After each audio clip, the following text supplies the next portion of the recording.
Bienvenidos a un nuevo programa de A Ciencia Cierta, con la doctora Marité Rosanova, destacada médica, pediatra, infectóloga del Hospital Garrahan. Nosotros vamos a hacer, como habitualmente lo hacemos, algunos comentarios, algunas reflexiones sobre temas infectológicos. Marité, ¿qué pasa con el COVID? Bueno, buenas tardes, doctor. Qué bueno volvernos a ver en este programa. En realidad, el COVID nos había abandonado por un tiempo, pero lamentablemente ha resurgido nuevamente y han aumentado el número de casos. Si bien no son los casos que estábamos acostumbrados a ver durante el año 2020-2021, hay un incremento de los casos. Y en general, esto está visto porque ha disminuido mucho la vacunación en la población. Y se sabe que a medida que pasa el tiempo, la efectividad de la vacuna va descendiendo. Te quería hacer una pregunta. Para el COVID, ¿la vacuna que existe hoy está a nivel público y privado? Exactamente, y es importante consultar con el médico para ver cuántas dosis tengo que recibir, sobre todo por los grupos de riesgo, ¿sí? Se sabe que sobre todo los pacientes que tienen inmunocompromiso, los mayores de 50 años, los que tienen problemas renales crónicos, los que tienen obesidad, los que son mayores de 6 meses con cualquier tipo de inmunocompromiso deben consultar para poner al día su carnet de vacunas. Perfecto. En relación al COVID, ¿no es cierto? ¿Cuántas dosis se dan? Bueno, por eso es muy importante consultar, porque eso depende de cómo completé yo mi calendario antes, pero sí tengo que decir que en este momento el que tenga inmunocompromiso, o sea, mayor de 6 meses con inmunocompromiso o mayor de 50 años, que son grupos de alto riesgo, deben consultar si pasaron más de 6 meses de la última dosis y vacunarse. En los grupos de bajo riesgo o intermedio, en general la vacunación es anual. Es importante tal vez decir los síntomas, ¿no es cierto?, que se presentan, que son en realidad no han variado mucho. Puede ser fiebre, que puede ser alta, puede ser febrícula, puede ser tos, cefalea, dolores musculares, rinitis, pueden presentarse gastroenteritis, náuseas, vómitos, lesiones en la piel. ¿En qué edades se ve más? En general no hay un límite de edad. En este momento se ve más, sobre todo en las pacientes mayores de 15-20 años. Pero no, se acuerda que en la pandemia en realidad todos los grupos etarios estaban siendo afectados, con los niños como menor grupo. Cuando uno tiene un COVID o un paciente con COVID, ¿lo tiene que aislar? Por supuesto, porque justamente esta cepa que está circulando en este momento es altamente contagiosa. Entonces, el aislamiento recomendado son 10 días en general, pero son 5 días en los cuales uno tiene que ponerse barbijo y estar aislado sobre todo de grupos de riesgo, y después son 5 días más de precauciones especiales, en que si el paciente se siente bien puede realizar sus actividades habituales, pero siempre con el uso de barbijo. El diagnóstico, ¿cómo se realiza? Bueno, el diagnóstico se hace a través del hisopado, eso no cambió, se hace a través de un hisopado nasofaringeo y se hace la PCR o el test rápido de antígenos, dependiendo del lugar. Ahora ha disminuido mucho el número de lugares donde se hace, por eso es importante, si uno tiene síntomas y pertenece a poblaciones especiales, realizarse el hisopado nasofaringeo. El hisopado nasofaringeo se realiza en centros privados y centros públicos. Exactamente, lo que pasa es que ahora se redujo mucho el número, a diferencia de lo que pasaba en la pandemia, que se acuerda que había centros por todos lados de testeo. Ahora hay que averiguar a dónde se realizan y realizarse el testeo correspondiente. Perfecto. Cuando uno dice, yo me vacuné y han pasado más de 6 meses, ¿en general uno recomienda una nueva dosis? Si es el grupo de alto riesgo, inmunocomprometidos o pacientes que tienen mayores de 50 años, ahí sí se recomienda realizarse ahora una vacunación nueva. Perfecto. En relación al dengue, nosotros estamos muy familiarizados en relación al dengue de que es una infección que se ve en el norte de nuestro país, fundamentalmente, y que es una infección viral transmitida por los mosquitos y que no hay una vacuna efectiva para todas las personas.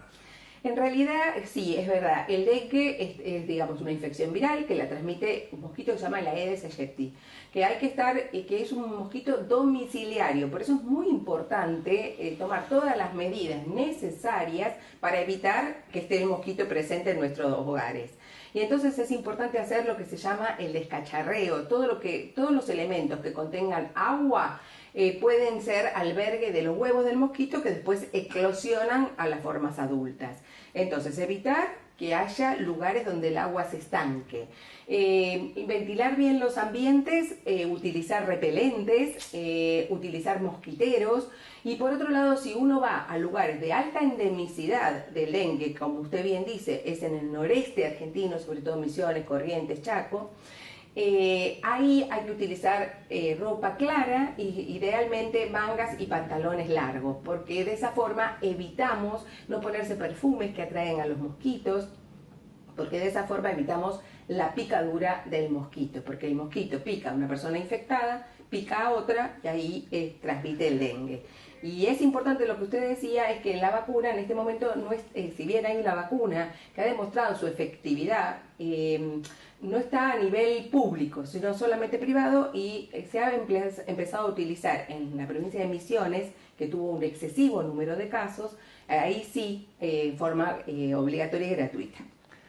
La vacuna, ¿desde qué edad se aplica y cuántas dosis se aplican? Esa se puede dar a partir digamos, de los 6 meses, no hay problema. El problema es que no, solo es a nivel privado. Entonces hay que preguntar y ahora ya no hay límite de edad. Al principio se había dicho que eran los 60 años, pero ahora no hay límite de edad máxima. Pero generalmente se reserva. En este momento en Misiones la campaña es entre los 20 y los 40 años, que es el grupo etario que, bueno, está más, digamos, expuesto a la picadura del mosquito. Perfecto. Entonces, cuando uno tiene dengue, en general, ¿puede volver a repetirlo? El dengue se puede repetir, porque el dengue en realidad son 4 serotipos, y lo que dan es inmunidad de por vida, pero para el serotipo específico, es decir, está el dengue 1, 2, 3 y 4. Yo tuve el 1, puedo tener el 2, el 3 y el 4. Y ahí es cuando existe el peligro del dengue grave, porque cuando uno ya tuvo una infección por dengue, si se expone otra vez a otro serotipo de dengue, puede, no necesariamente, pero puede tener formas graves. Sí. En relación al dengue hemorrágico, que es una de las formas de complicación más importantes, ¿cómo se maneja? Bueno, es importante esta pregunta porque pasa algo con el dengue. El dengue tiene una fiebre alta que puede durar hasta 5 o 7 días. El problema es que, veo que con otras infecciones, cuando el paciente deja de tener fiebre, nosotros decimos a los papás, por ejemplo, en el caso mío de pediatría, y usted a los adultos le dice, bueno, quédese tranquilo que dejó de tener fiebre. Con el dengue, en realidad, cuando baja la fiebre, cuando termina la fiebre, ahí cuando hay que estar mucho más atento, porque es cuando pueden aparecer las complicaciones, que pueden ser sangrados, que puede ser entonces un dengue grave. Y ahí es importante consultar inmediatamente, porque es el soporte de los líquidos y otros manejos clínicos, porque no hay un tratamiento antiviral, es fundamental hacerlo en forma enérgica y rápida, porque eso disminuye la mortalidad asociada con el dengue. Hay un tema que siempre a nosotros nos ha sido muy importante, que es la meningoencefalitis. Las meningitis bacterianas en estos momentos, ¿cuáles son las causas más frecuentes y cuándo debemos evaluar al paciente para su tratamiento? Bueno, la meningitis bacteriana lamentablemente ha resurgido porque durante el 2020-2021 se redujeron mucho las coberturas de vacunación. Y para los gérmenes que tienen vacuna, como son el Haemophilus, el meningo y el neumococo. Entonces, en este momento han resurgido meningitis que ya no habíamos visto, como por ejemplo meningitis Haemophilus, neumococo y meningo. Siempre que el paciente presente fiebre alta, cefalea, vómitos que a veces son incoercibles, en el caso de los bebés pequeños, no se prenden al pecho de la mamá, están irritables, la fontanela está tensa, lesiones en la piel. Usted siempre nos enseñó mirar las petequias en las subconjuntivales. Todo eso, es decir, hay que tratar de consultar en forma precoz, porque en la meningitis, si usted le da el antibiótico en forma precoz, le hace la punción lumbar, sabemos el germen y le da el tratamiento precoz, la disminución de la morbilidad, es decir, las complicaciones y la mortalidad es muy importante. Entonces, me parece muy importante dejar como recomendación de que cuando un chico, un adulto o un joven tiene problemas neurológicos que el médico lo evalúa y lo rotula como una meningitis bacteriana o una meningoencefalitis, es muy importante ir a centros médicos a hacer el diagnóstico que corresponde, porque en esos casos el tratamiento adecuado modifica totalmente el pronóstico y la evolución de la enfermedad. Exactamente, coincidimos plenamente. Bueno, Marité, creo que en este primer bloque hemos destacado algunas de las situaciones actuales que se observan. Vamos a hacer un intervalo y después pasamos a un segundo bloque. Perfecto. Enseguida volvemos.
Pacientes con destino medicina de viajero, favor de embarcar por consultorio 4. Muchas gracias.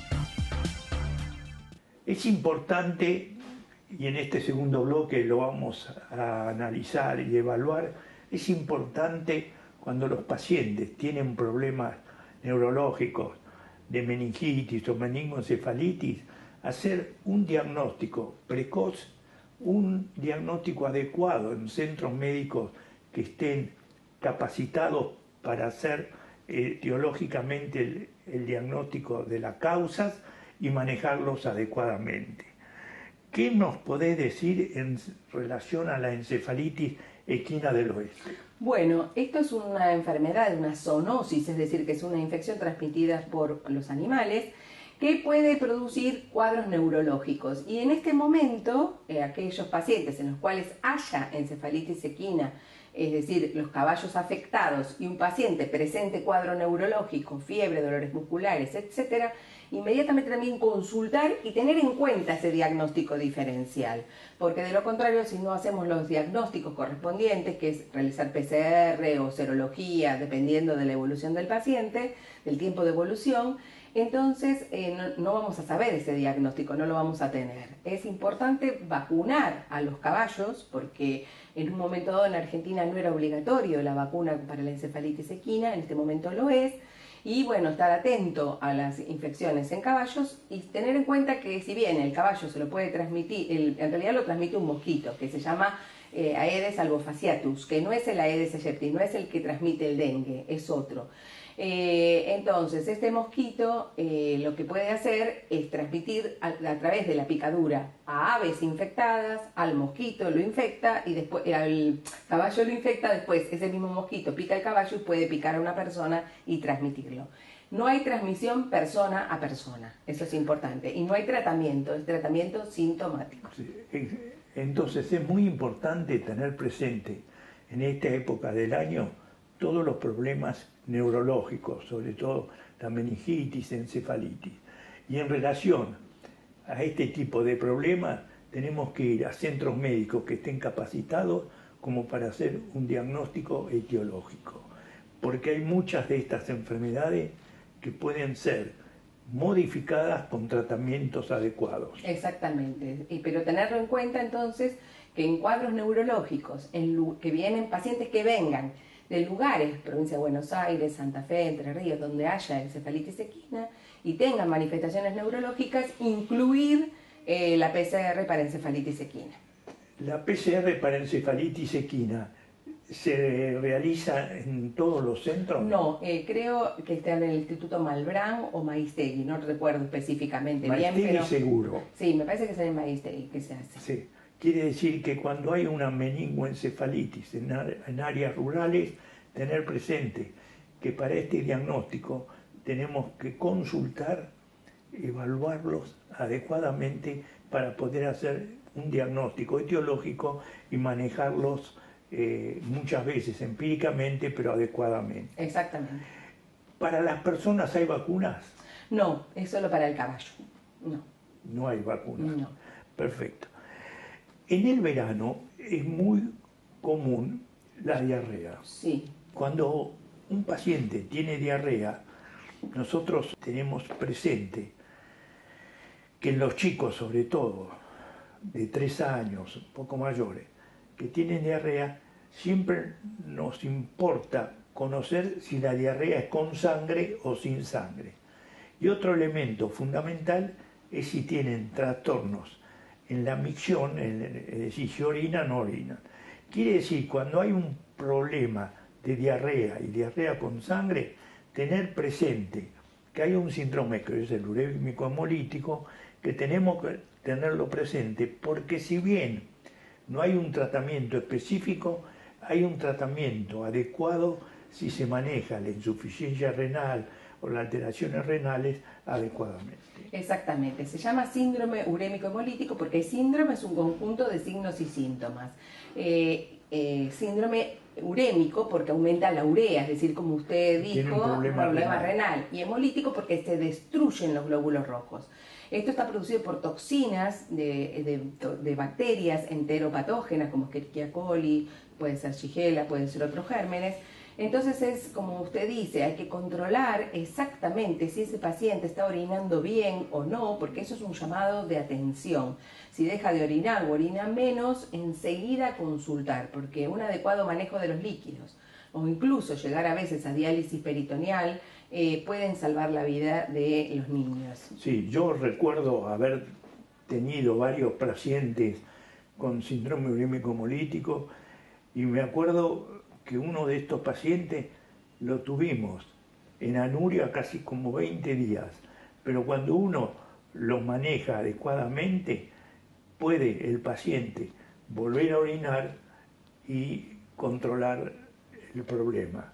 Quiere decir que el síndrome urémico hemolítico, tenerlo presente, sobre todo con diarreas con sangre y trastornos en la micción. Exactamente, y es importantísima la prevención.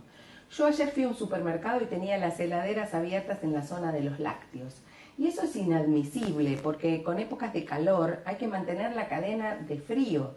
Y sobre todo en los niños pequeños, en los ancianos, ver bien dónde se compran los productos, que tengan la cadena de frío, que todo lo que sea lácteo, cárnico, pollos, etcétera, se compre al último, que inmediatamente se refrigere, porque la pérdida de la cadena de frío hace que esos alimentos que yo voy a ingerir se contaminen con bacterias que pueden dar no solo el síndrome urémico hemolítico, sino también otras diarreas con sangre que pueden llevar a personas que tienen inmunocompromiso, a personas adultas mayores o a niños pequeños a cuadros muy graves. Entonces, mantener heladeras bien cerradas, manejar adecuadamente los alimentos. En el caso de las mamás, cuando preparan, por ejemplo, separar los alimentos crudos de los cocidos. Si yo llego del supermercado, no puedo poner, por ejemplo, las carnes que están chorreando con los otros elementos cocidos. Ser muy cuidadosos, siempre hay que ser cuidadoso, pero en el verano más, porque es cuando el sobrecrecimiento bacteriano es mayor. Muy bien. El lavado de manos, que es fundamental siempre en la preparación de los alimentos. Sí, y lo que me pareció muy importante que vos comentaste es que en estos pacientes tener presente el problema de la micción, porque puede ser que el chico orine poco, y nosotros hemos tenido algunas veces anurias de hasta 20 días y que hemos podido manejarlo porque hemos adecuadamente manejado el problema del trastorno que el paciente presenta. Exacto, y nos olvidamos de hablar de algo, de las hamburguesas, ¿sí? Porque a los chicos les encantan las hamburguesas, pero hay que saber que la carne picada es la que tiene mayor posibilidad de albergar a la Escherichia coli si está mal cocinada. Entonces, siempre la carne para los chicos, sobre todo, o las personas inmunocomprometidas, es muy importante que esté bien cocido, y cocido bien en el centro sobre todo, donde puede estar la carne roja y eso favorece el síndrome urémico hemolítico. Otro germen que puede producir diarreas es la salmonela. Sí. Esa y puede dar diarrea con sangre. La shigella, que puede dar también diarrea con sangre. La shigella se necesitan muy pocas shigellas para producir una infección en todo el núcleo familiar, porque es altamente contagiosa. Y también hay que extremar las medidas con los alimentos. En general, la salmonela puede ser transmitida por alimentos lácteos, por los huevos también. Hace un tiempo atrás, no sé si se recuerda, tuvimos un brote de salmonelas multiresistentes, es decir, que no había antibiótico que pudiera curar la enfermedad con complicaciones muy graves en chicos pequeños. Entonces es importante el manejo adecuado de los alimentos, eso no me canso de repetirlo y me enojo mucho, ayer me enojé mucho en ese supermercado que tenía las puertas abiertas de la heladera. A mí me parece muy importante lo que tú has dicho, pero lo que tenemos que tener presente, las diarreas, hay que jerarquizarlas y sobre todo evaluar si son con sangre o sin sangre y si el paciente orina o no orina. Exacto, eso es fundamental. Eso es fundamental. Lo otro que podríamos hablar un poquito, si le parece, que no sé, nos quedan pocos minutitos, es de lo que pasa con las insolaciones, los golpes de calor. ¿En qué horarios son los que no conviene que la gente esté expuesta al sol? Bueno, en general, después de las 10 de la mañana y hasta después de las 4 de la tarde, es preferible no. ¿Por qué? Porque en realidad ahí la radiación ultravioleta es muy importante y ahí está la posibilidad no solo del cáncer de piel, sino de complicaciones como por ejemplo el golpe de calor, con fiebre alta, escalofríos. Quiere decir que de las 10 de la mañana hasta las 4 de la tarde, preferible no tomar. Evitar. Esa es otra cosa que me enoja cuando estoy en la playa y me estoy yendo, porque ya es la hora general hasta las 11, más o menos estaría el límite. Pero veo que viene gente con bebés pequeños, 11, 12 del mediodía, y los traen con el gorrito, con la sombrilla, pero no es hora de tener a un niño en la playa, independientemente de que esté en la carpa, en la sombrilla o lo que sea. ¿Por qué? Porque se deshidratan con mayor facilidad, porque se exponen al sol, en forma que no conviene para un niño pequeño. Entonces, el sol es muy lindo, pero es peligroso también. Entonces perfecto. Hay que tener recomendaciones. Sí. Hay un tema que hemos mencionado, pero me parece importante destacarlo, que es el problema del síndrome urémico hemolítico. yo recuerdo, porque es una enfermedad que se comenzó a ver en la década del 60, que el paciente que tiene diarrea hay que tener muy en cuenta si orina o no orina. Exactamente. Y lo otro es que tal vez cuando hay diarrea en un grupo familiar, puede ser todo el grupo familiar que esté afectado. Entonces, a veces en las diarreas, no a veces, sino en las diarreas con sangre, y sobre todo cuando son en huéspedes inmunocomprometidos, conviene hacer un cultivo de la materia fecal para saber qué germen es el que está... Claro, porque hay una situación muy importante cuando es una salmonela, que son los gérmenes más trascendentes, un manejo adecuado de antibióticos modifica la situación. Exacto, o Shigella también, porque eso también reduce la carga de la bacteria y dependiendo de la sensibilidad le vamos a dar el tratamiento adecuado, porque lamentablemente con el uso irracional de los antibióticos, tanto la salmonela como la Shigella y otras bacterias se han hecho resistentes. Eso es un problema que vamos a tener que tratar en otro programa. Sí, entonces cuando uno tiene estas situaciones, tener presente un buen médico y que lo lleven a un centro médico adecuado que estén capacitados para manejar las diarreas del verano. Exactamente, y cuidarse, y cuidar sobre todo lo de los alimentos, ¿sí? Es fundamental, no comprar en cualquier lado, ver las cadenas de frío, que las heladeras funcionen correctamente, y eso va también para los dueños de los comercios, los dueños de los restaurantes y todos los demás. Bueno, Marité, creo que con esto hemos completado este primer ciclo y pronto nos veremos en un nuevo programa. Exactamente. Gracias.